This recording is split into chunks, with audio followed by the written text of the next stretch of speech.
Good evening, everyone, and welcome to CSR. Tonight we've got a late night match here. We've got ourselves a Breath of the Wild MSR Tournament 2026. This is round 2 of the Von Meadow bracket. We've got ourselves Sir Tapir versus Lux. I'm Star. Our comp tonight is Newborn. How are you doing? Doing really well. How are you, Star? Not too bad here. Looking forward to a good match here. Going to let you have at it, and I'll set the runners off. Okay, thank you so much for the restream. Well, welcome on in, everybody. It's a good night to watch some Breath of the Wild, so I hope you're all ready for a good time. We've got what should be a really good match between Senor Tapir and our friend Lux, a couple of pretty high-level MSR or Master Sword restricted runners. Runtime should be somewhere in the hour and 20-minute range, maybe hour 30 if we have some struggles. So you might want to grab a snack, grab a drink, and buckle up, because here we go.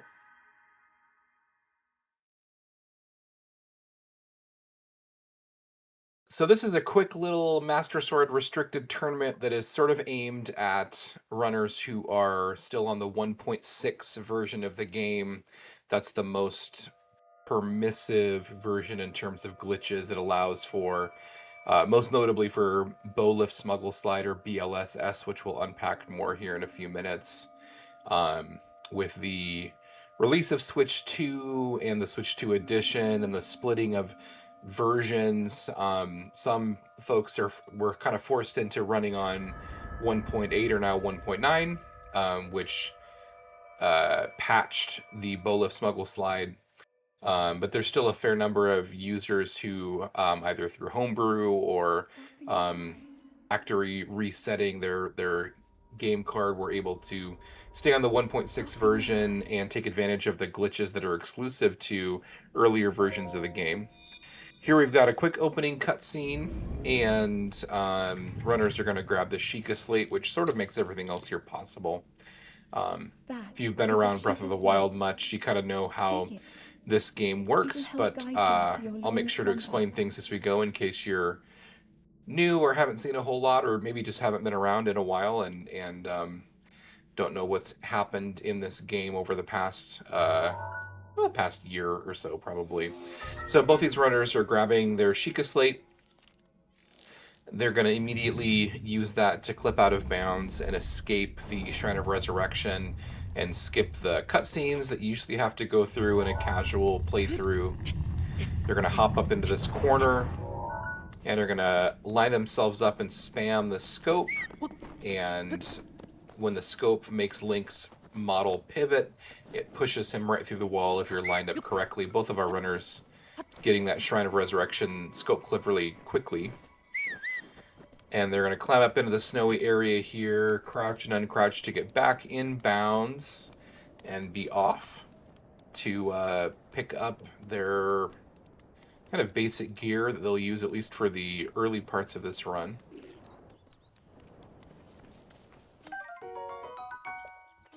You likely, since MSR is a little bit of a longer run than any percent, you'll see probably both runners grab some food here.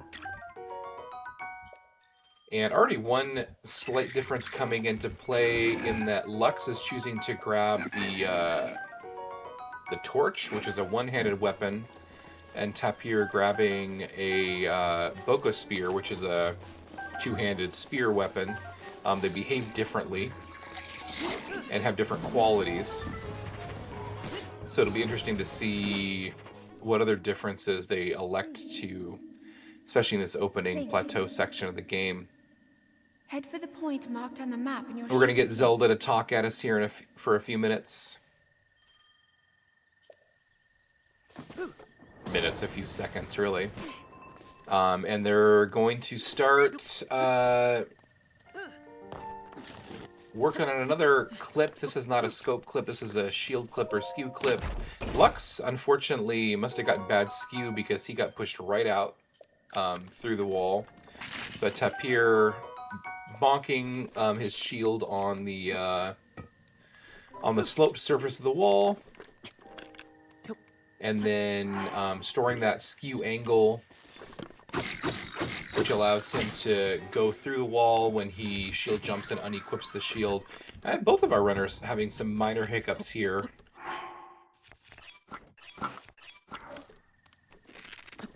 You're hopefully not wanting to tangle with that Boko at all, but Tapir takes a few moments to dispatch him. Lux, meanwhile, already having gotten through the wall and slid down to the shrine, clipped in with a couple more shield clips. That is how our runners will be accessing, well, the first shrine, I suppose. I'm thinking back, I haven't run this category in a while, but Master Sword Restricted does get the Great Plateau Tower, which enables all of the other elevators, but they have to clip just into this first shrine as they make their way there. So a couple hiccups in the opening sections, but nothing really all that major there. We will undoubtedly see both of these runners going for the more advanced technique in this shrine, the Gamer Wind Bomb, which is a wind bomb that will take you all the way to the end of the shrine if executed properly. Let's see what Lux does here. Very nicely done. Hopefully the same for Tapir.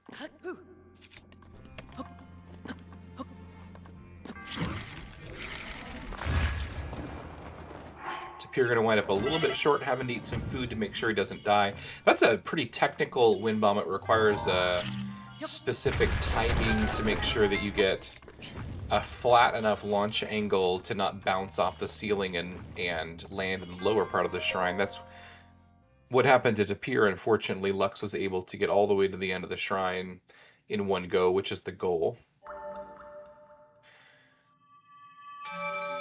So a quick overview of the category. Master Sword Restricted obviously implies that we're getting the Master Sword. A lot of people know that there's various glitched ways that you can do that, including just setting a dang campfire right next to the sword, aiming your camera at the sky, sleeping and spamming A.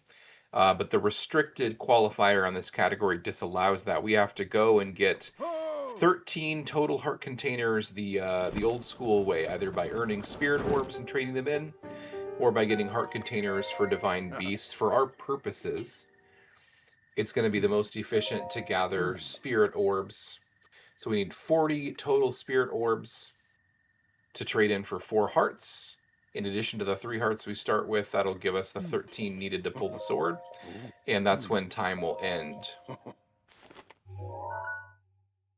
So we see here Lux using another bow lift smuggle slide to head to the Great Plateau Tower.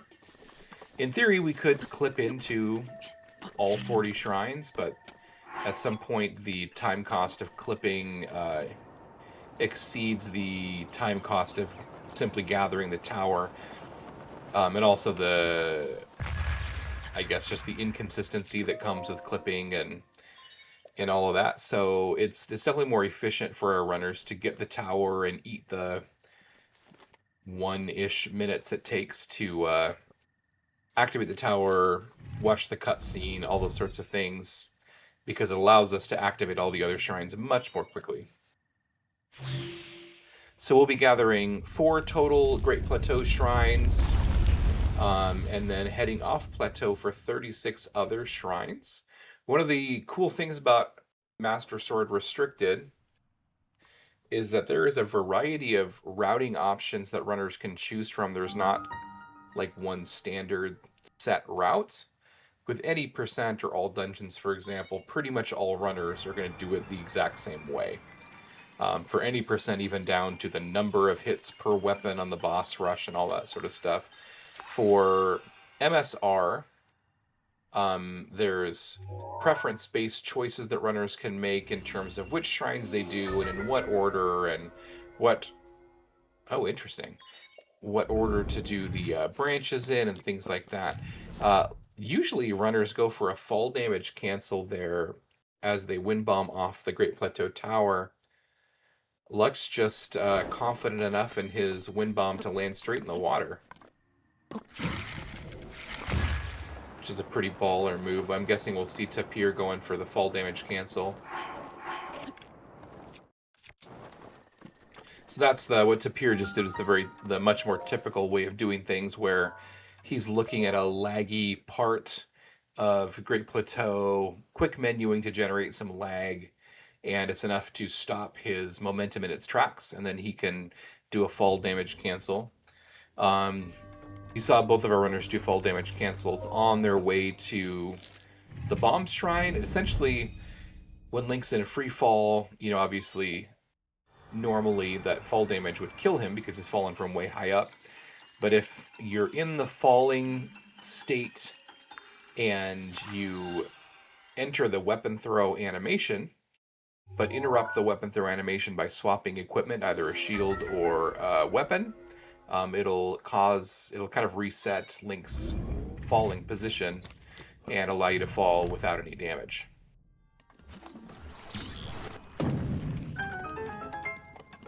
Lux opting to just run through the shrine here at Magnesis. Tapir going for the Canal Wind Bomb. Oh my. Canal is another difficult, probably even more technical, precise trick than Gamer Wind Bomb. Usually you can save yourself with backup food if you don't make it all the way to the end, but it looked like the hit against the wall was enough for Tapir to take a death there.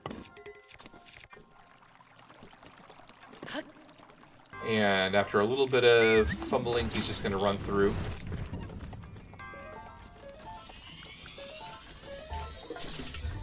Meanwhile, we've got Lux sliding onto the Stasis Shrine and having to navigate up this ramp.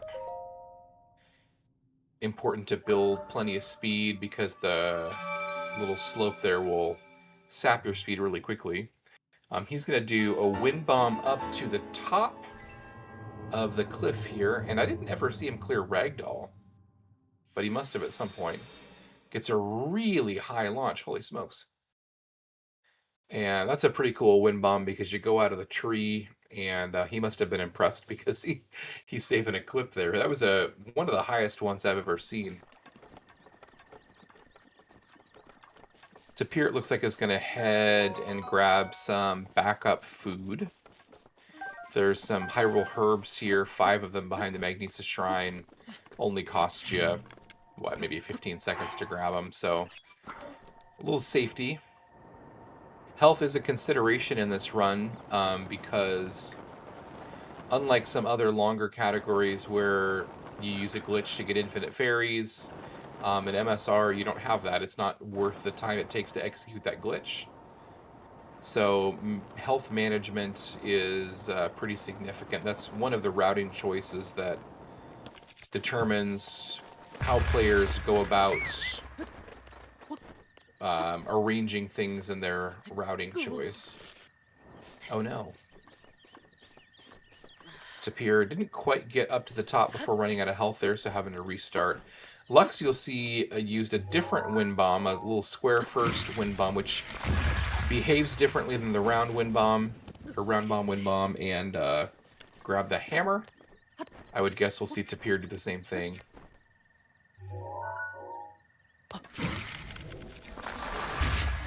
Oh no. Things going kind of rough for Tapir at the moment. Undoubtedly he'll recover, but looked like there was maybe an issue with Ragdoll there, where the way that wind bomb failed, it looked like maybe he had forgotten to clear glitched Ragdoll state, which makes the launch impossible. And then hadn't exploded the square bomb. There we go. Fortunately, he got a save there at the tree instead of back at the Stasis or the Magnesis Shrine, so that helps a little bit, not lose quite as much time. Lux, meanwhile, has taken a little stasis ride on the boulder up to the high up, snowy, cold area and is sliding as fast as he can to avoid taking too much fall damage here. Or sorry, too much cold damage. For casual players, you might remember the journey up to the Cryonis Shrine, Kainamut, and having to cook some cold resist food or have extra food available for health management.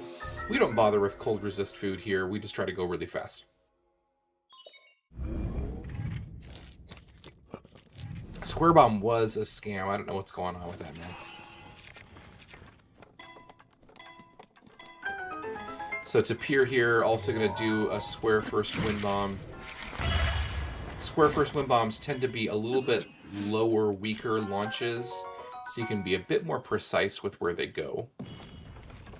They don't take you as far, but it's a little bit easier to kind of line them up and go in at exactly the spot where you want to go. And so we have both runners having grabbed the hammer, a two-handed heavy weapon, along with their initial weapon. The heavy hammer is going to allow them to break rocks to get into some shrines that are buried in caves. It also is going to enable a skew setup for test of strength shrines, which we can talk about probably more later.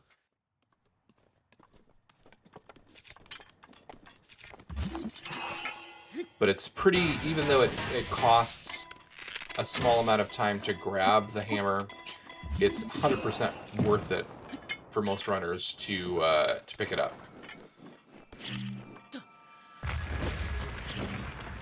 So Lux has completed the 4 plateau shrines and is going to slide his way on to the Temple of Time to grab the paraglider, and then he will be free to go out into Hyrule and see where the route takes him.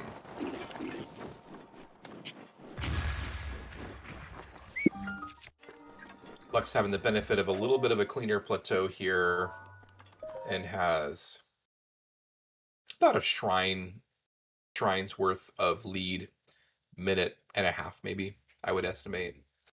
But shoot, this is a longer run, and there we see how the lead can disappear pretty quickly because he has a little bit of a miscue on his fall damage cancel and takes a death there at Temple of Time and is going to reload all the way back at Cryonis. That's pretty unfortunate. It will allow Tapir to tighten things up a little bit. But remember, we're 4 shrines down, still 36 to go, so we've got all kinds of mayhem still here to come. So if you're noticing Tapir shield jump and unequip the shield there, I mentioned a mechanic called glitched ragdoll state a moment ago. That's a way of getting around that. The shield jump unequipped just before a wind bomb is what we call a quick fix. And it allows, in most cases, the wind bomb to work successfully. The simple explanation of glitched ragdoll is that when Link shield jumps and unequips his shield mid shield jump, it causes glitched ragdoll state to go into effect. And essentially it means that any launch, any damage boost is not going to work until glitched ragdoll state is cleared. You clear glitched ragdoll state by causing a Link to take some sort of knockback damage, whether it's a bomb blast or an enemy hit or something like that, or by flopping on his shield. But a quick fix allows the launch to work within a small radius. And so, as the runners have been doing various things that cause them to shield jump and unequip, whether it's a shrine clip with skew or something else like that, they have to... Lux getting scammed there by the load. They have to do quick fixes in order to make sure their wind bombs are functional. Oh my word, that was scary. Tapir executed his fall damage cancel at the very last possible moment. One more frame about and it would have been too low. He would have taken a fall death there, but made it happen. Lux has used Bowlift Smuggle Slide to get to the Bush Kalash Shrine, which will be Tapir's first stop after Plateau as well. And got scammed by the shrine was unloaded when he got there. It looked like we call it a potato shrine, kind of in the low res polygons. And in that state, the shrine door does not exist, so you can just run right in and activate the elevator, but the door loaded right in his face, which happens. It's just a thing. Bash Kala is one of those shrines where you just kind of run through. I'm not sure why Lux quick fixed right there, but...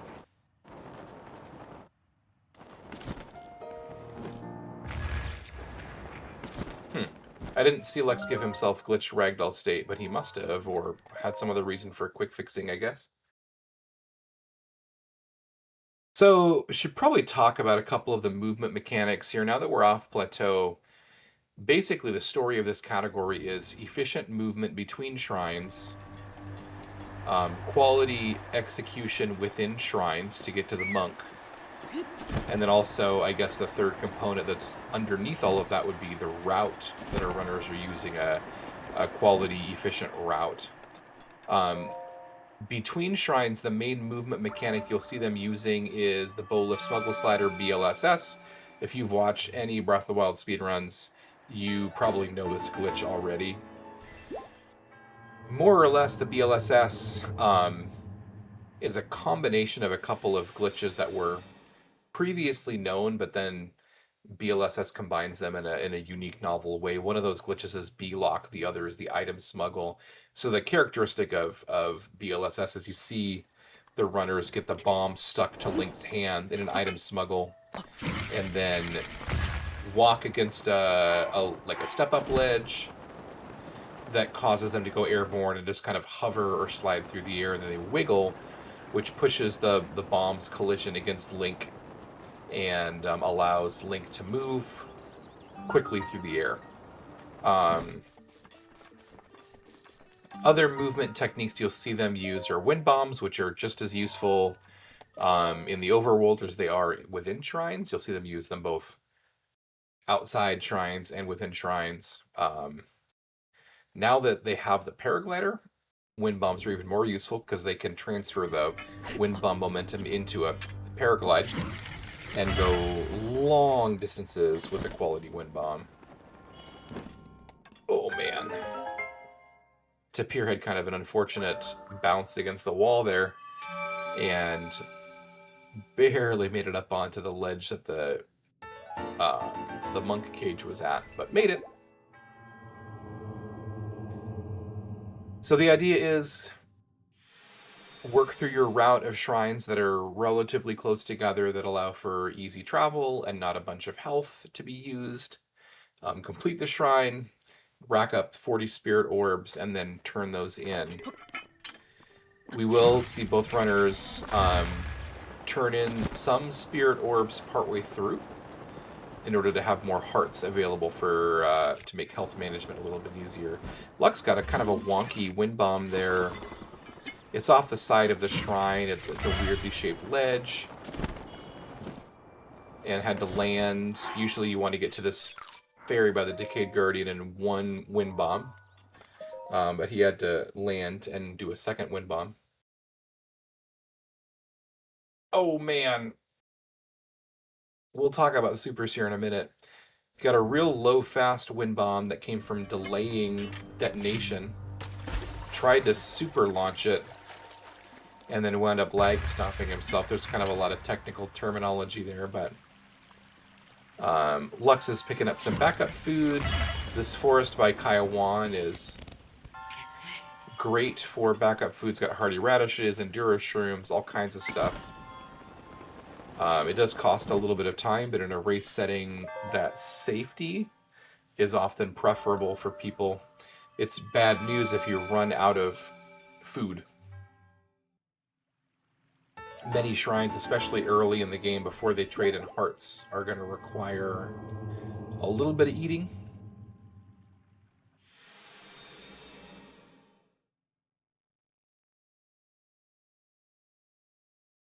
Lux in the Kaiwan shrine having a little bit of an issue getting the wind bomb up here.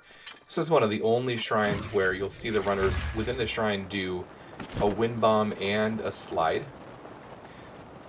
Oh, and that's really unfortunate. Hit a ledge, drop the slide there, and this is going to afford Tapir a nice chance to catch up a little bit.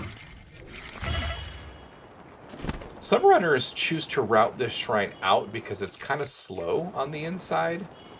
I'm one of those who, when I was running this category, preferred to not do this shrine at all. Man, Lux just having some issues here. Perhaps got into rush mode a little bit and is rushing some inputs, but this is going to basically sync up Tapir and Lux. And you'll see essentially the same strat. They're going to place a cryo block here, and then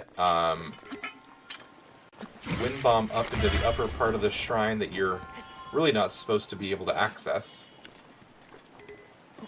And use the ledge up here to do a Bola Smuggle Slide to get all the way to the end, and just like that, we've got Tapir taking a bit of a lead. Rough split for Lux. Tapir executed really well, and now they're pretty much synced up, with Tapir having a slight lead.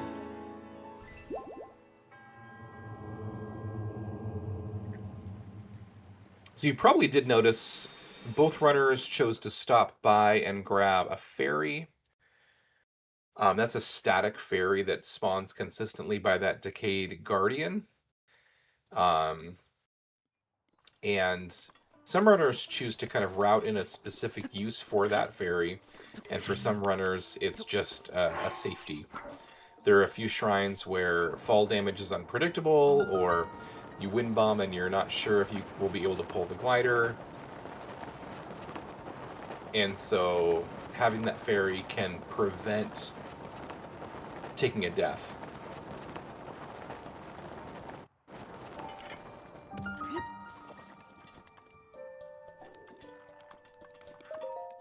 Oh, that was weird. So again, you see kind of as you look at the side by side of their two streams, the weirdness of Breath of the Wild's draw distance and loading, where both of them came up and it looked like they were going to an empty hill. Oof, unfortunate wind bomb for Tapir there. For Lux, the whole shrine loaded kind of all in one go. And for Tapir, it was the elevator was loaded, but everything else stayed unloaded, and then it tried to load as he was passing through. But he managed to just kind of sneak in there. More than a few runners have been screwed over by doors loading in their faces or other things like that. So this here, I suppose, is a good point to talk about both runners having gone to sort of a fork in the road here, where for a long time after Kaya 1, the standard route took runners to Kakariko Village with a couple of shrines in between. And you'd arrive at Kakariko Village able to trade in enough spirit orbs for 2 hearts, and then you'd have 5 hearts for the rest of the run. But at some point in the history of this category, maybe a couple of years ago, runners began experimenting with an Akala first route, which waits to go to Kakariko Village till later in the run, and does a larger portion of the run with 3 hearts, which is obviously kind of dicey. But when you get to Kakariko Village later, you have enough spirit orbs to trade in for 7 hearts, which essentially is as much health as you could need from there on out. So the Akala first route that gets hearts later ends up being tighter on food in the early game and more challenging in execution there, but makes the later game easier and more forgiving.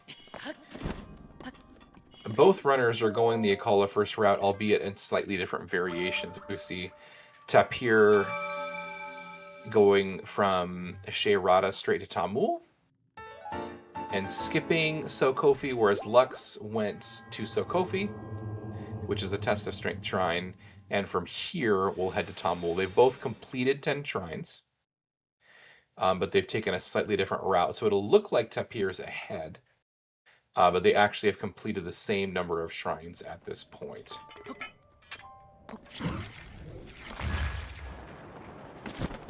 Gosh, that's interesting. That's the second time I've seen Lux do a quick ragdoll fix when he does not have glitched ragdoll state. And I'm wondering if he's using that to...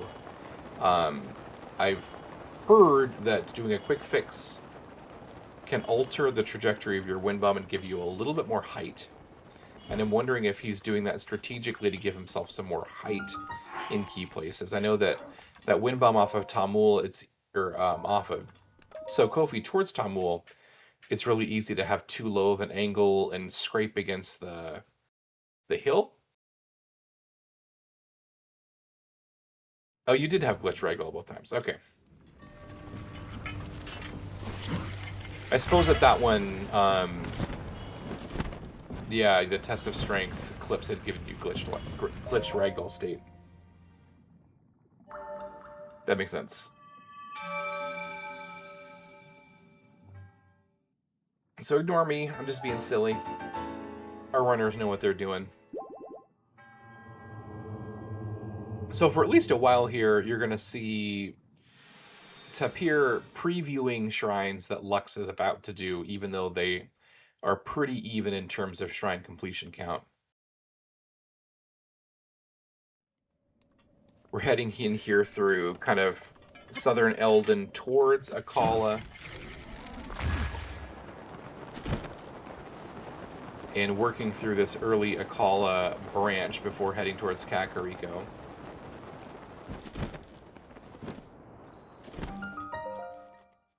Lux at the Moakit Shrine and Tapir at Sadahaj. And again, remember, these runners are both at this point working with 3 hearts only. And so you'll see a lot of eating to make sure that they're able to make it through without dying. And a number of these shrines we have to contend with wind bombing against the ceiling or against a wall and taking fall damage. And so making sure that we don't die or waste the fairy that they grabbed is pretty important. Once they make it to Kakariko and trade in up to 7 hearts, the run becomes a lot more forgiving.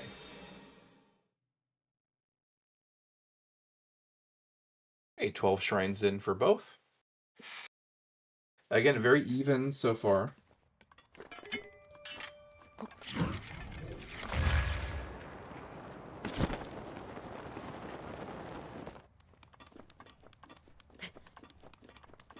This section that Tapir's working on has some kind of annoying movement where you got to get up and over this big rocky hill to get to the next shrine, and you've got to use really strategic wind bombs to do that.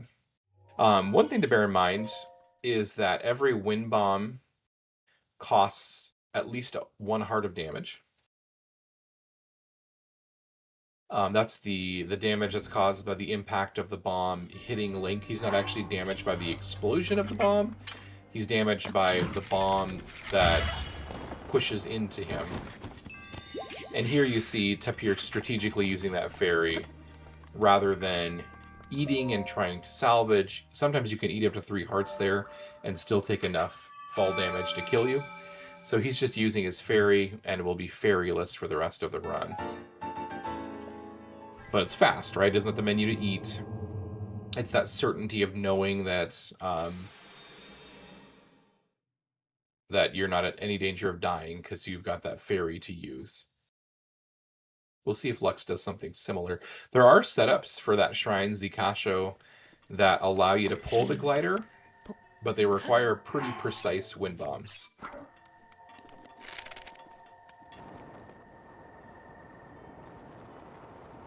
So I think what we just saw for Tapir is the first elevator step up. A little bit of a staple for this run, at least, and probably for all shrines as well. For categories where you do lots of shrines, oftentimes there's not a convenient step-up spot for BLSS. Oh, interesting. We've got a different setup here for Lux. And that is, see, yeah, that's not what I was thinking of, but that is a setup that's going to allow him to pull the glider and preserve his fairy, because they're not taking any fall damage cancel. So really well done there. As I was saying, there's not always a convenient step-up spot to start a BLSS nearby to the shrine. So what was discovered a short time after BLSS itself was discovered is that you can actually use the back of the elevator to get a consistent step up. It requires a little bit of careful maneuvering out of the shrine, but it means that any shrine, essentially, you can get a step up that's right there. So there's some visual cues that most runners use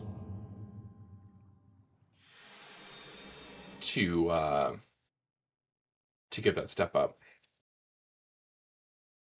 Tapir's probably going to do one more shrine in this branch, heading from Zunakai, which is the Skull Lake Shrine, off to Katosa Og, and then we should see him probably warp back to Kaiwan to head towards Kakariko.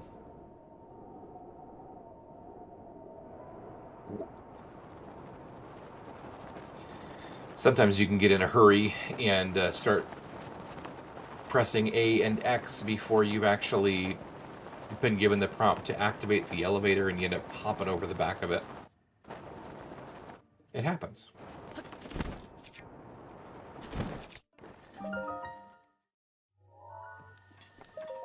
So after some early game struggles, both these runners having a pretty clean Akala section here.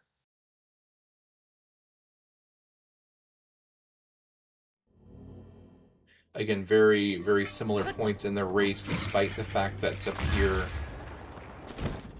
seems to be one shrine ahead. I'll be curious to see which shrine Lux skips later.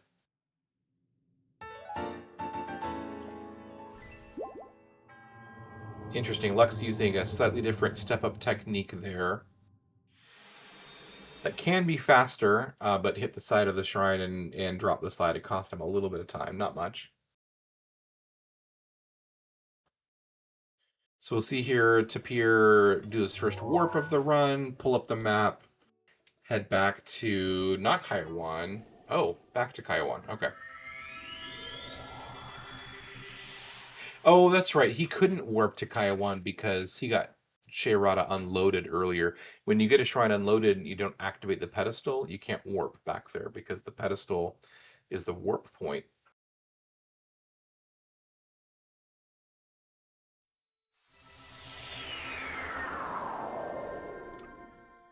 Fortunately, in this case, it's not a whole lot of difference time-wise to go from Kaiwan versus Sheirata. Lux there had a little bit of a dicey wind bomb in the shrine, but fortunately was able to make it happen. Here in this next shrine that Tapir is about to do, Dakatus, you'll see a pretty cool strat. This is one of the few shrines where there's no... Well, I guess it's not true that there's no wind bomb involved, because we do a wind bomb after, but we do a strat here that's pretty unique in that we don't use it at any other place during the run. He's going to give himself ragdoll state intentionally, and then bomb himself under the water. So shield jump unequipped gives ragdoll. He dropped the square bomb behind him in such a way that he goes under the water and under the gate, and here is now able to wind bomb over the other gate, or the other wall. And actually the water in the shrine can be super annoying.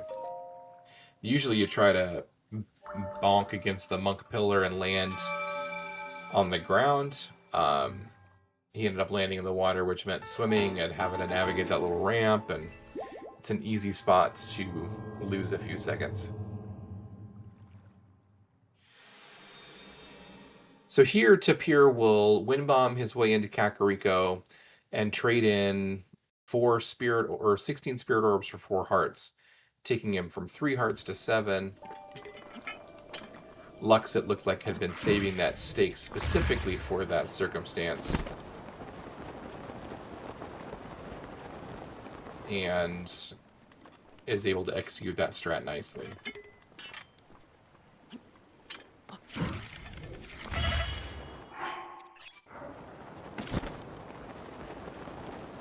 Tapir, before trading in spirit orbs... Oh no, actually, I suppose in MSR they trade in orbs before they head to that shrine. The Taluneg shrine will be after orbs. The orbs will give... trading in the orbs for hearts will give them a full health refill, obviously. That's part of that health management piece. This Guardian statue in Kakariko is notoriously slow to load.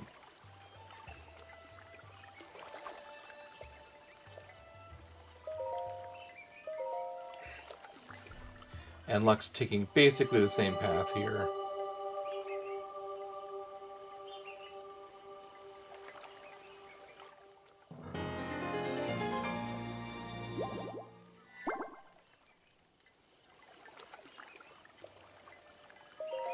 One sort of niche little thing that you might see Lux doing is using a glider pump midair wind bomb setup, which is not a lot of runners do that, but those who do it swear by it, where closing and reopening the glider immediately followed by dropping the bombs for the midair wind bomb kind of helps maintain that consistent input rhythm.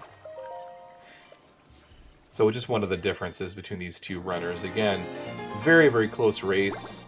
I would say Lux is maybe slightly ahead, but even that's a guesstimate based on they've done different routing choices.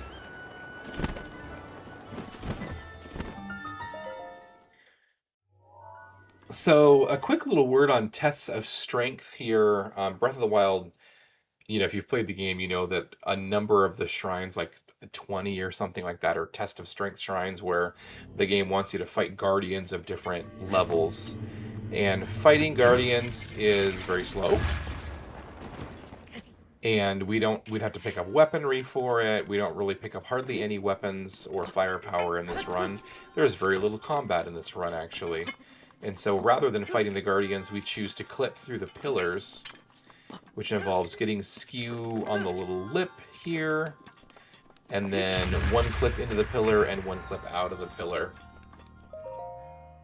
So Tapir misfired on that first clip a little bit, but then was able to get it second try, which is totally fine. And then you see him with enough health now to blow himself up with a bomb as a means of clearing Ragdoll, rather than flopping on his shield or doing a quick fix. It reliably clears Ragdoll state.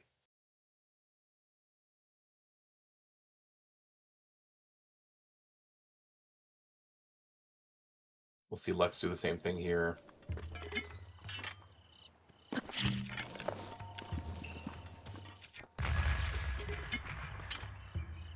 Okay, now these runners will head off towards Dueling Peaks stable. One thing to talk about here that you may or may not have noticed is sometimes our runners are doing a wind bomb in the overworld, and then they are looking at trees or other objects and quick menuing and pausing. And you might be kind of like, well, what the heck's that all about? It seems silly. Lux is doing it right now.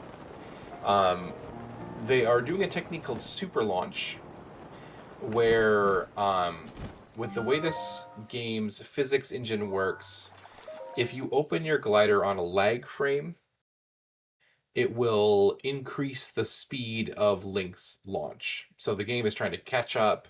It's like, okay, game is lagging. We need to make Link move faster to compensate. But if we open the glider on that lag frame, where he's moving faster, we can carry that momentum. And so by forcing lag and then opening the glider on the first frame after lag, or the first frame out of the pause menu, we can reliably force a faster launch, which will take Link much, much further. This shrine is notoriously crappy. Had to Hamar. There's a bunch of different setups. They all work to varying degrees, some more reliably and some less reliably. This setup that Lux is using is pretty unique. It is not used by a lot of runners, but it does allow for you to not risk dying to fall damage. And actually, Lux, I think, still has his fairy, so he appears to be trying to keep that fairy intact for safety. Tapir did a different strat where he wind bombed, hit the ceiling, and crossed his fingers and prayed not to hit the ground before being able to pull his glider, because he does not have his fairy anymore. Worked out well for him.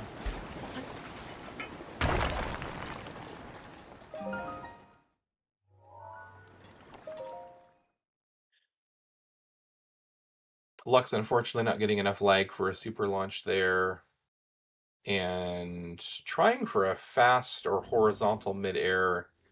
Not having very good success with it.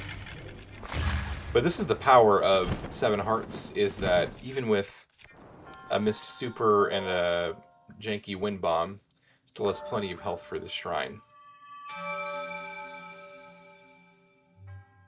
Hey, what's up, Mace? So Tapir may be gaining a little bit of time there. If you get a super launch straight to the shrine, you can often get in through the rocks before they unload. It's kind of cool. Both our runners had to use the hammer to break the rocks, which is fine because that's literally why you get the hammer. But kind of cool to get there with it unloaded. This is a real funny thing you see Tapir doing here. Doing a BLSS step up against the lip of the cave. From experience, that can be a very, very finicky, annoying step up. Link has to hit the wall in a very certain way, and it's really, really easy to mess that up, but BLSS is by far the fastest way to get from Totosa to Ridahi. The other thing that makes this difficult is the wind here is often terrible. So Lux was having to position himself very carefully to not have the bomb roll away. How you doing, the last Otsuki?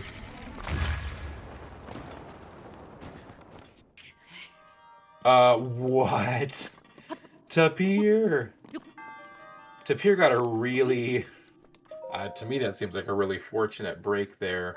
Ridahi is an awful shrine. Like, absolutely, like, F tier from a speedrunning standpoint. Like, you just don't want to do it.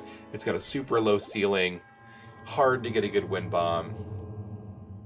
So both of these runners are doing these super delayed turn wind bombs to get a low flat angle.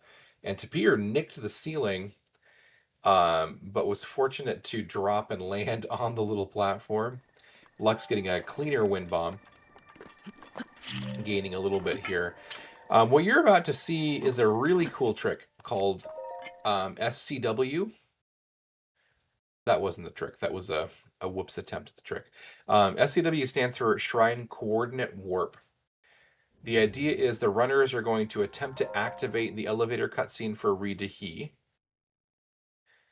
while in an ungrounded state when they can't get sucked into the elevator. And then they're going to, with that cutscene stored, go into the entrance radius of a different shrine. Lux nailed it there, it looks like, is going to drop in the entrance radius to one of the Dueling Peaks shrines, and will spawn in the Dueling Peaks shrine instead of in Ridahi. Has to do with a quirk of the way the game stores elevator cutscenes, and it knows that Link wants to go into the shrine. It doesn't really care what shrine. It's like, what's the closest shrine? Okay, we're going to go into that one. One of the hard parts about this trick is that it is darn tricky to get that elevator cutscene stored in an ungrounded state. They're using a variation of the fall damage cancel we saw them use earlier in the run to fall from a distance and not die. But in this case, they're trying to ground themselves in an ungrounded state against the side of the wall so they can jump off of it. There we go. It's finicky. You can hear the chime of the elevator. That means that he got the elevator cutscene activated. But if you land on the shrine itself, it'll pull him right back into the Reed to He shrine. That's why they bombed themselves, is to ragdoll away from it and avoid getting pulled in. So Lux now definitely with a bit of a lead. Because remember, he's done one additional shrine. Yeah, no joke, Tapir. That can be, it's a difficult one. Still a ton of race left. Half an hour-ish, if I had to guess. So, a lot of time for things to go one way or the other.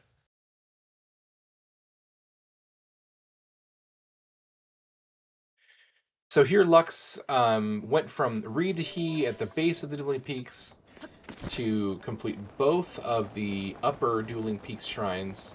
And now I was going to use a BLSS to try to get to Kukanata, which is the shrine with the rock shell where you're supposed to call down thunder with a metal weapon. But he's going to try to go fast enough to where he gets to the shrine before the rock shell is loaded and gets to skip that whole like thunder sequence. And it looks like he's been able to be fast enough. Bridge, yes. MS stands for Master Sword. The R is for restricted. So Master Sword restricted. It's a race to collect 40 shrines and their spirit orbs, get to Korok Forest, and pull the Master Sword. First one to do that wins the race. There is an unrestricted variant in which runners can use really any technique they want to pull the Master Sword. They don't have to get the 13 hearts. Correct, no need to beat Ganon. This is one of the few mainboard categories that does not require beating Ganon as part of the category requirements. It gets sorted into the miscellaneous tab on the leaderboards in part because of that, even though it's a popular and widely run category.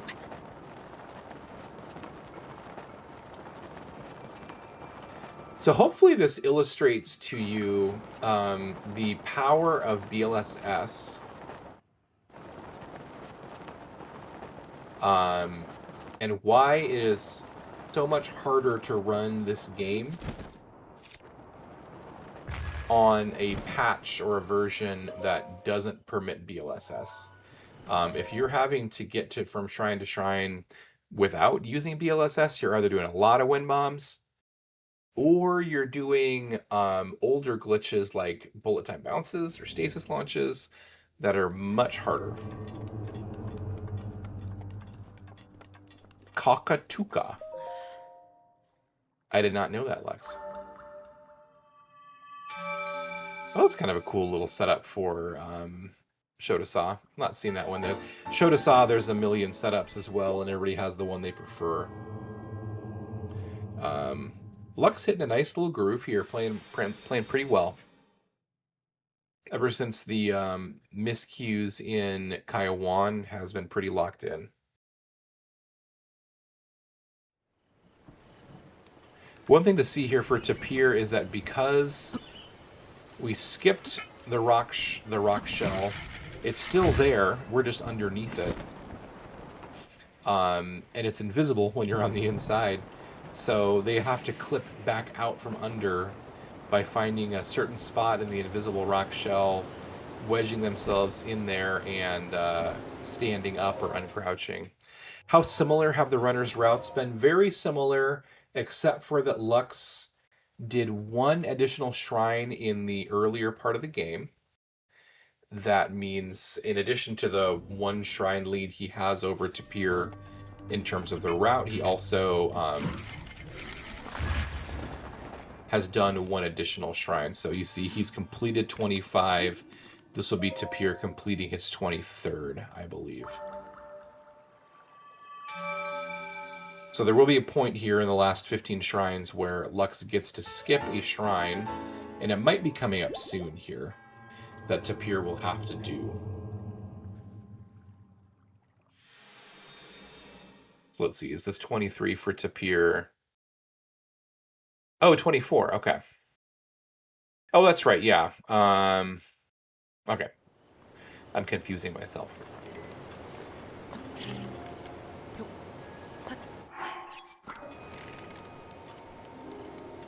So for a while here, it sort of becomes this similar shrine, BLSS to the next shrine, shrine, BLSS, rinse and repeat sort of thing. The one that Lux is doing right now is sort of an interesting one in that he has to get up to this higher ledge in order to be able to start a slide, because the shrine itself is in a cave. Hard to slide out of a cave very effectively. I like that little efficient bit of movement that Tapir did, where as he came through the unloaded rocks, he dropped a bomb where the rocks would load in, and then waited for the cutscene. Oh dear, what happened here? I didn't see what happened with Tapir, but I was too busy praising his movement into the shrine.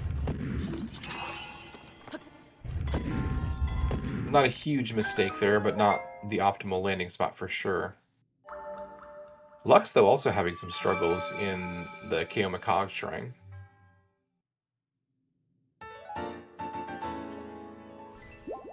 I didn't quite see what happened in either of those, but that's okay. Minor hiccups are going to happen in an hour and 20-minute run. How often is health an issue? In this phase of the game, not very often, because you see both runners have 7 hearts at this point. The early game, it can be much more of an issue, especially if there's execution mistakes. Tapir is picking up actually an extra Hyrule Herb, since he'd already picked up Hyrule Herb earlier in the game. Does not get a text box from that, so really no waste of time there. The reason why he's having wind bomb issues is because when he had to land in that weird spot in the shrine, he gave himself glitched ragdoll state trying to get to the end, and so had to mess around with a quick fix that doesn't always work. How much knowledge of the category is required to commentate it? I mean, the more you know, the better the commentary is, I guess. Hopefully I know enough for commentary to be useful for you guys. You know, I don't even hardly pay attention to it these days, but sometimes, like, I was just watching Lux's test of strength wind bomb and realizing how cool it is to put the square bomb on the opposite side of the little fence, run around to the other side and backflip off and set the round bomb. You know, we runners of this category and of a lot of categories do that all the time, but it's a pretty wild setup. That's just wanted to call a little bit of attention to that.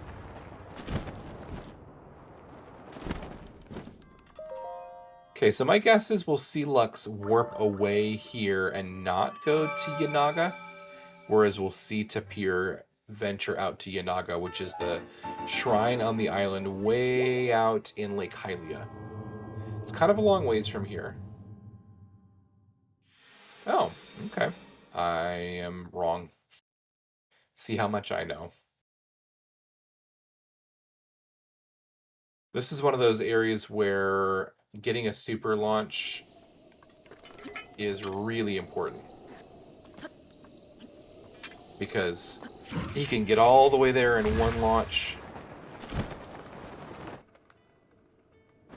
whereas without super launches, that's probably a minimum 2 launch, maybe a 3 launch piece of movement.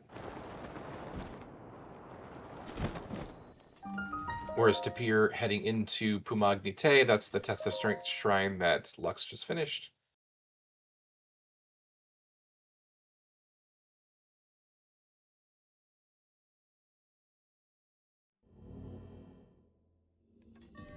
This is a tricky one. You see Lux bonking against the rocks of the ceiling. There's a little gap there where you have to time it correctly, and he does there. But if you don't time it correctly, you'll just bounce against the rocks and come back down. Tapir getting a really interesting wind bomb there, where he just barely got over the cutscene trigger.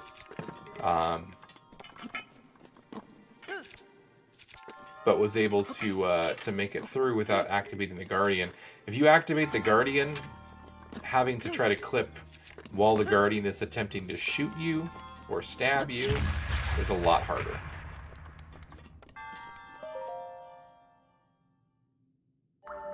Alright, so Lux warping to begin the final branch of the shrine. He's warping up to the Cryonis shrine.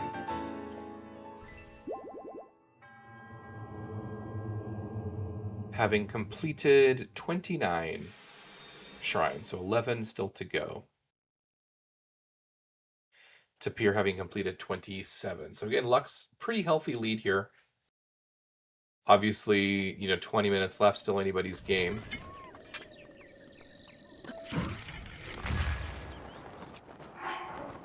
But Lux definitely playing well. There's a circumstance where Lux looked back, got lag, but must have missed the glider pull first frame because did not get the super, even though there was plenty of lag.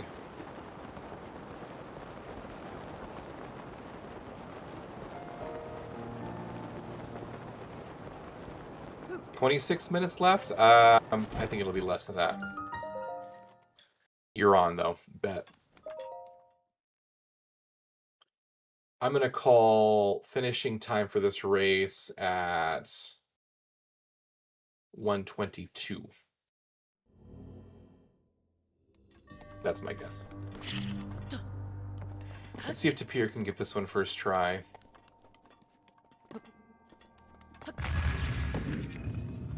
Nope, got a little bit hung up on it. That's a tough one.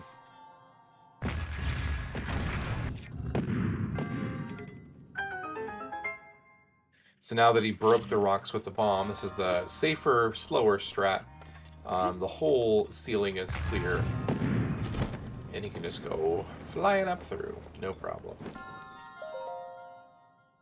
Calling a 123 for Lux and a 124.43 for Tapir. All right, we'll see. You're on, man. A really nicely directed BLSS from Lux there, down to the Dakaso Shrine. Another test of strength. So you can have a chance to look at and see the wild square first wind bomb setup used in test of strengths.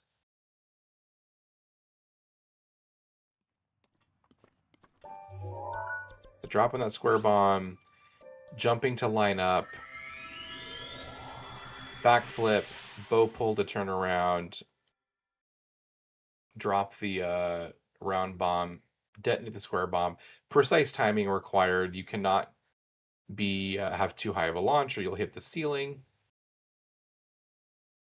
Oof, that looked dicey. I thought Lux maybe had lost skew inside of the pillar, which is kind of a bummer. But managed to get out.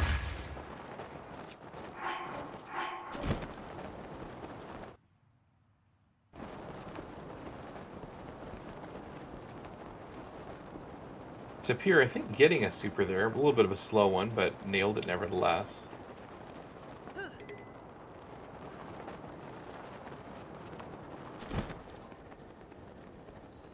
All right, this next section for Lux can be a little bit of a tricky piece of movement in that you've got to get up over a big hill before arriving at the next shrine. There's a couple of different movement paths for going about it.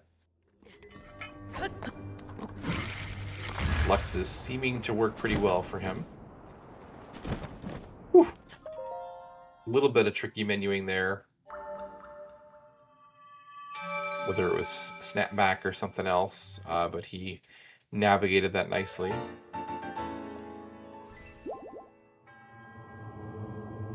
Wind bombs, and more wind bombs.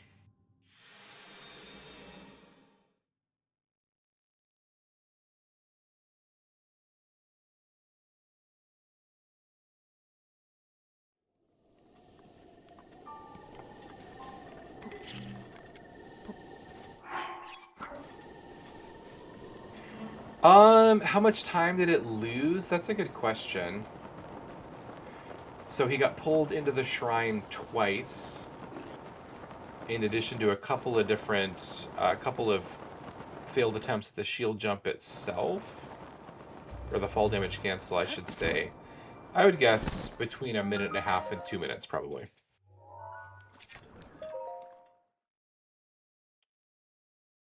It is a hard trick. I mean, like Tapir said, it's one of the toughest tricks in the game in terms of execution. It requires tight inputs and a knowledge and understanding of how the trick works. It's certainly not the most important glitch in MSR. Tapir getting another kind of cockeyed wind bomb there, but again, avoiding the cutscene trigger. So really the only time you lose here is the time to running, as opposed to gliding. But time is starting to get short. SCW is only used that one time in MSR. It's used a bunch in all shrines. No joke, right, Tapir? I don't know what's going on, man. Lux in Kamyatak winding up down below, which is not ideally where you want to be. Must have either hit the ceiling and fallen down, or gotten too low of an angle or something. You've run all shrines before, yeah. Then you know. All shrines is used extensively in, SCW is used extensively in all shrines, including a variety of different types of SCW that are more complicated than what we just saw in this run.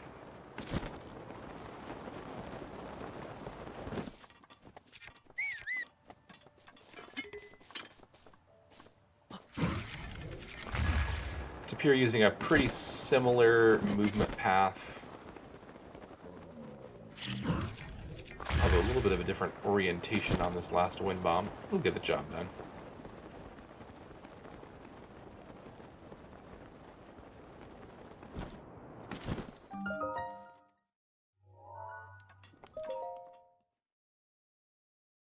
Oh, I see. Here's where Lux is skipping a shrine. Is he's going directly from Kamyatak? Oh no, that's bad. So one of the things about BLSS is that if your stick goes in neutral,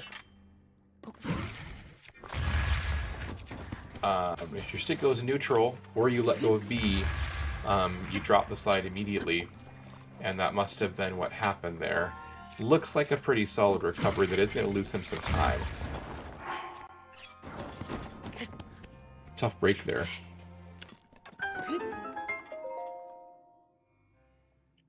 For a lot of runners, the hammer swing is just to buffer the inputs. It's part of the muscle memory. I do that a lot when I'm doing wind bombs. It helps make sure that your movement is stable. And it just kind of, I think, normalizes the wind bomb setup.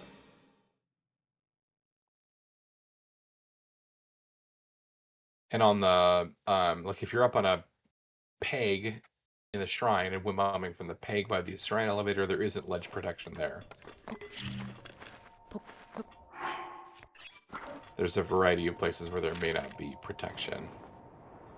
Alright, so because of those extra wind bombs you see, even though with 7 hearts, Lux did have to eat, ideally you would get to that shrine with only 1 heart gone. But extra wind bombs cost him a little bit, but that's why you have the backup food, right?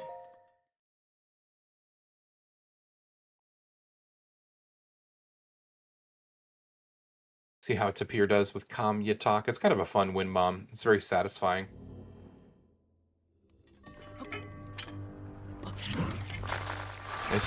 Oh no! Double tap the L button there.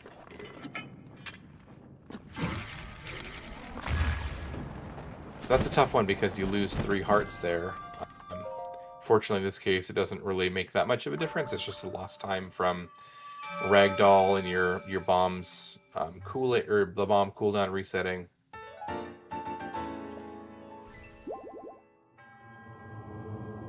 Lux's journey from what's that shrine? Zaltawa. Oh dear. Okay. Zaltawa to Manyatoma. This is challenging movement. There's a lot of wind bombs required.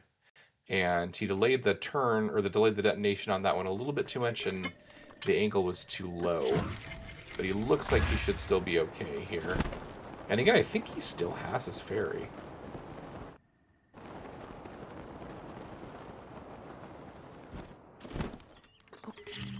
So at this point, Lux's lead is pretty substantial.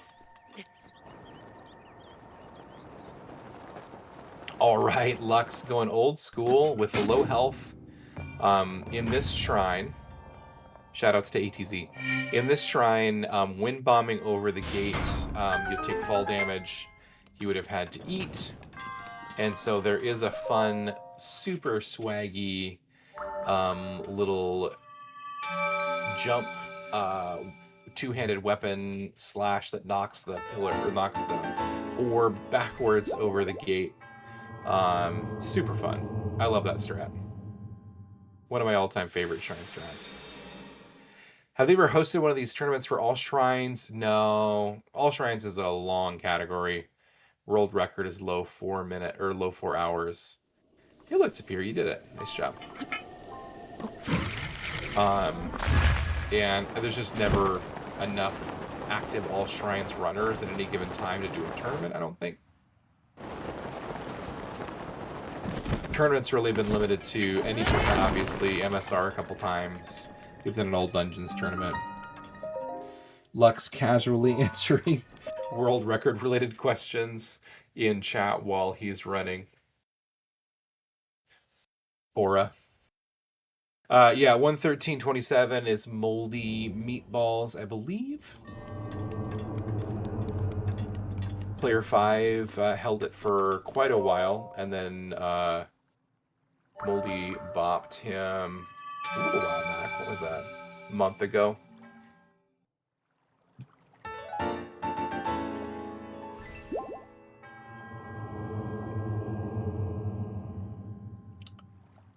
Yeah, crazy.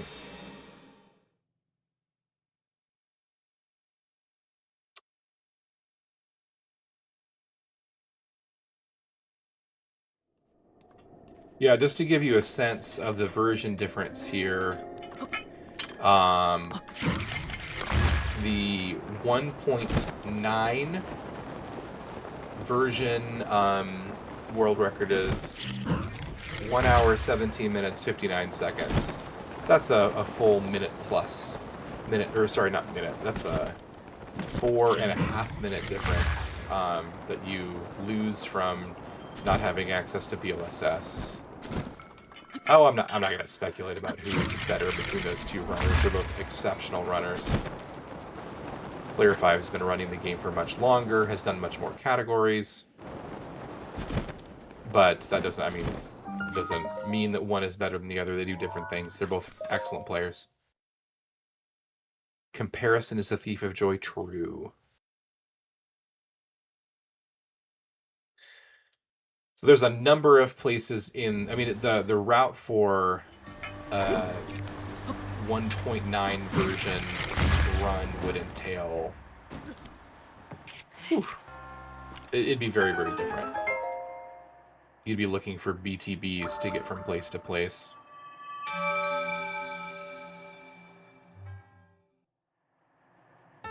Alright, Tapir embarking on the journey from Zaltawa to Manyatoma. Going to use a pretty similar path, it looks like, to what Lux took. We'll see if he also knows the secrets of the old ways and the two-handed orb jump slash. Lux, meanwhile, just has, what, 3 more shrines, I think?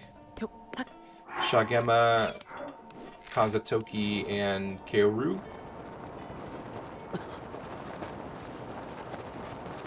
very much so nearing the finish.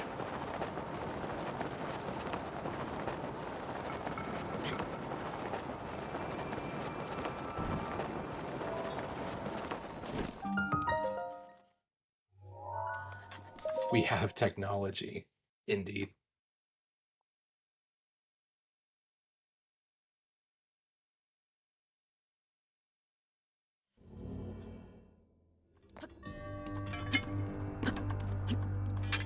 All right, Tapir being wind bomby, not swaggy.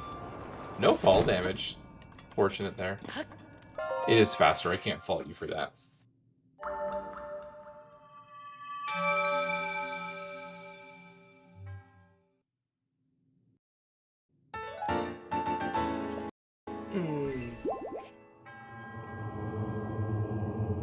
I'm going to call attention to the journey over the gap, over the big Tanagar Canyon. Such a cool, like, for a long time, if you'd asked me if somebody could wind bomb, oh, it's not even in this split. Never mind. Well, I'm going to talk about it anyways. Getting from Magnora, which is where Tapir is heading, to Rin Oya up in the Hebra snowfield is such a cool piece of movement, because if you'd asked me what the hitboxes on those rock ledges, or the rock breakable rocks, are so weird. If you'd asked me if that was possible to wind bomb from Magnora up to the top of the canyon lip on one wheel of stam, I said absolutely no way. But it turns out you can. We used to do either a Boko BTB or a Moblin BTB to get to Rin Oya. But now there are no BTBs in the 1.6, or at least no required BTBs in the 1.6 edition of this run.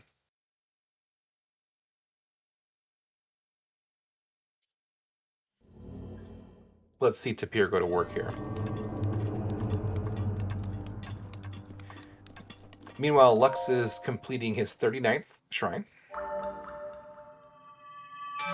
And just has to wind bomb up to the top of the maze and slide into Korok Forest, which is not as easy as it sounds.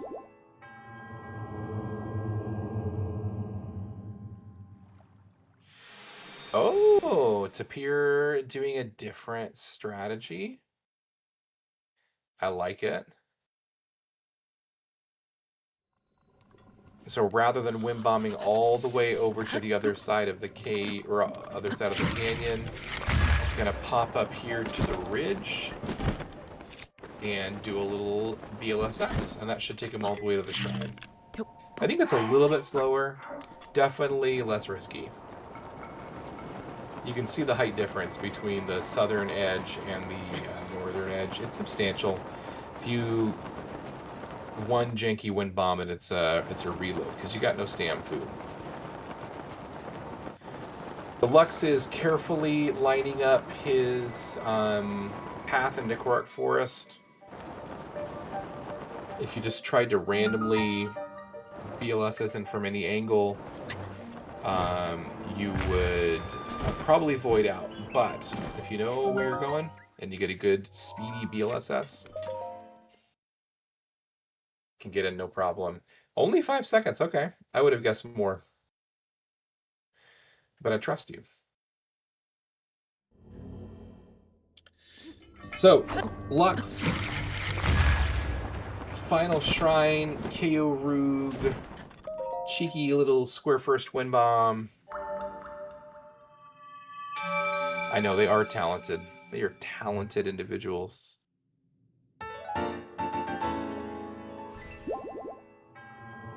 I know what I timed it was, I feel like more than that, but I'm also a slow BLSSer, so that probably contributed to it being a bigger difference for me than it would be for a lot of people.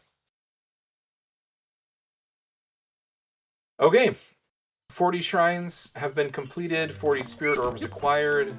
He's already traded in 16 of them, so he's got 24. Welcome in Z1 Racing. Nice to see you all. Thank you for the raid.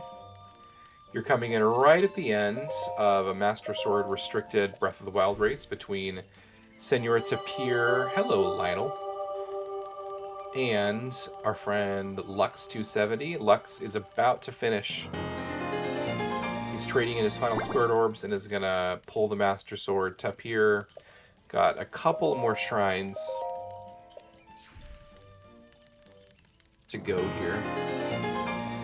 This shrine that Tapir's doing right now is kind of a fun one because you get to yeet the metal box and stasis it.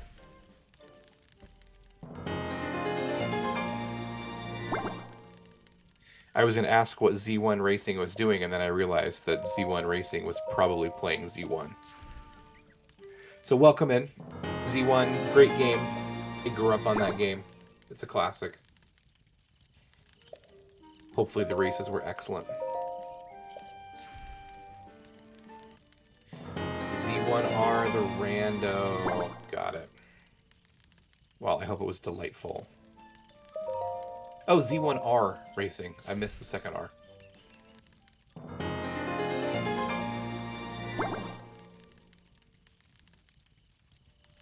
Alright, go and bring peace to Hyrule. Here we go.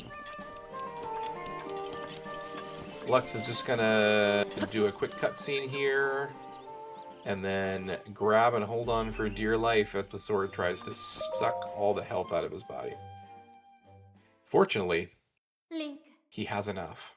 He will survive.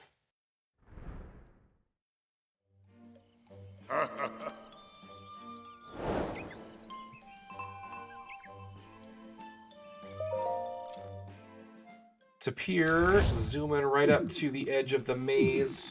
The maze, by the way, is the one only reason why this category is run in English, or sometimes in Russian. If you've watched any percent, you might think, what? I thought Breath of the Wild was French. You play Breath of the Wild in French. That's what they do. In any percent, they do because of the cutscenes. In this MSR run, the cutscenes are shorter. This specific cutscene with the monk talking to you is shorter in English and in Russian. GG's, Lux. I was yapping, and but nice job. 1:20:51, faster than any of our predictions. Excellent job. Yeah, really very, very clean run from Lux. From Kaiwan on, had a little bit of hiccup on Plateau, and then Kaiwan was a reload. But following that, I feel like I don't remember any significant time loss mistakes. And if I'm not mistaken, kept his fairy till the very end. So GG's.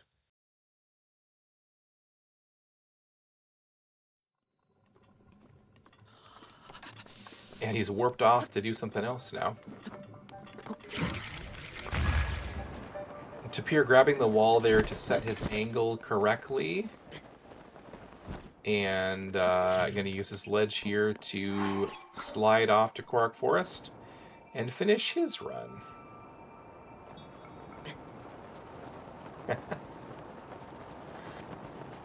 Lux, you see here, getting the Trial of the Sword DLC cutscene, while Tapir finishes out his run. One thing that didn't even talk about is the idea of a speed cap. Tapir has to be real careful to not wiggle constantly because the game has a speed cap. And if you go faster than a certain speed, it'll just stop you completely. Dead in the air. You have to restart your momentum from scratch. Tapir getting a kind of rare KO Roog unloaded. That's pretty cool. You don't see that a lot. I think I've gotten that one time.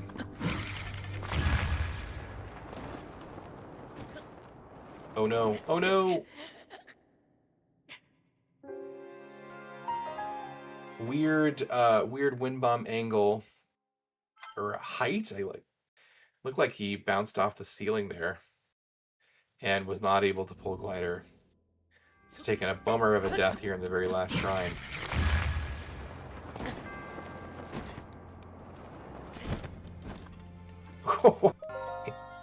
Tapir, do you always do a round first wind bomb there? Or are you just being funny?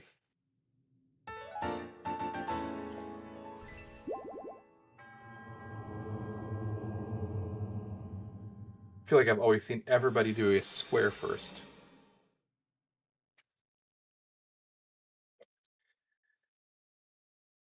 All right. Now nothing left here except for mashers.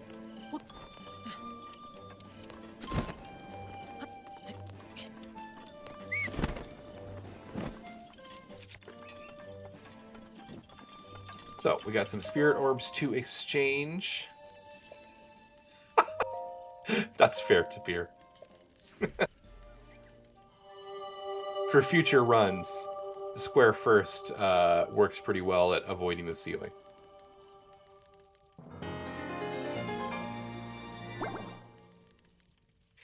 Tapir, in case you didn't know him, is a super talented runner, has run at just about every category this game has to offer. And run them all at a pretty high level.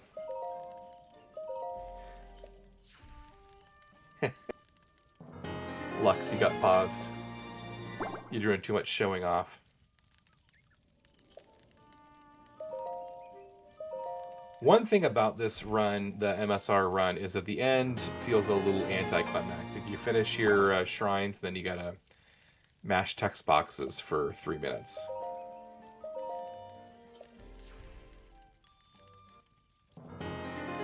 I like that Lux's stream at least got paused on kind of a cinematic overlook. That's pretty cool.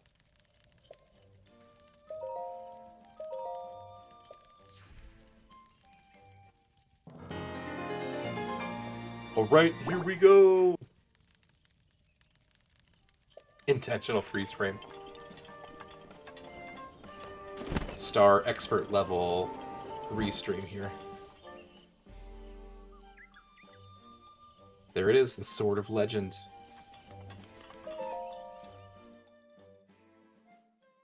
All right, can he do it? Does he have enough health?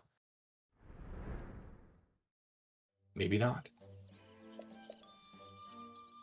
Okay, let us see.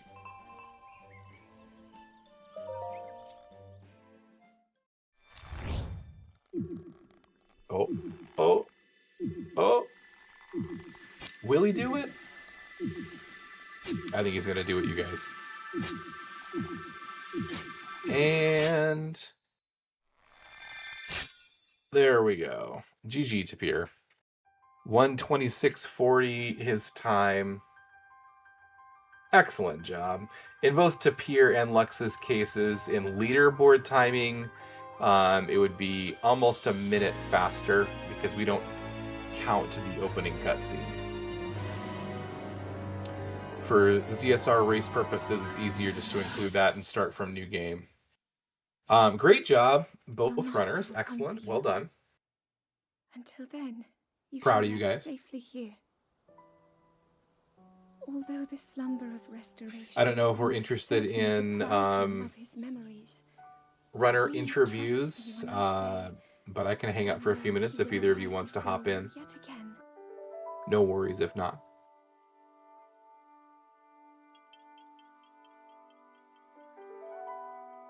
We do get to hear Zelda and the Deku Tree chat. No interview for Lux, that's fair.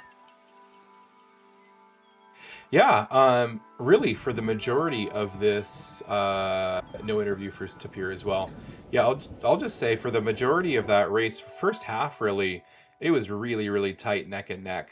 And then Lux just slowly started to pull away in that second half. Really, really clean second half of the race for Lux. Tapir also putting up a solid time as well. A lot of fun to watch that.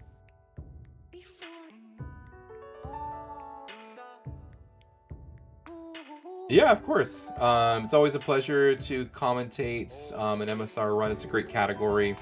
If you're watching this, MSR is one of the most accessible categories. You can do it without the SCW.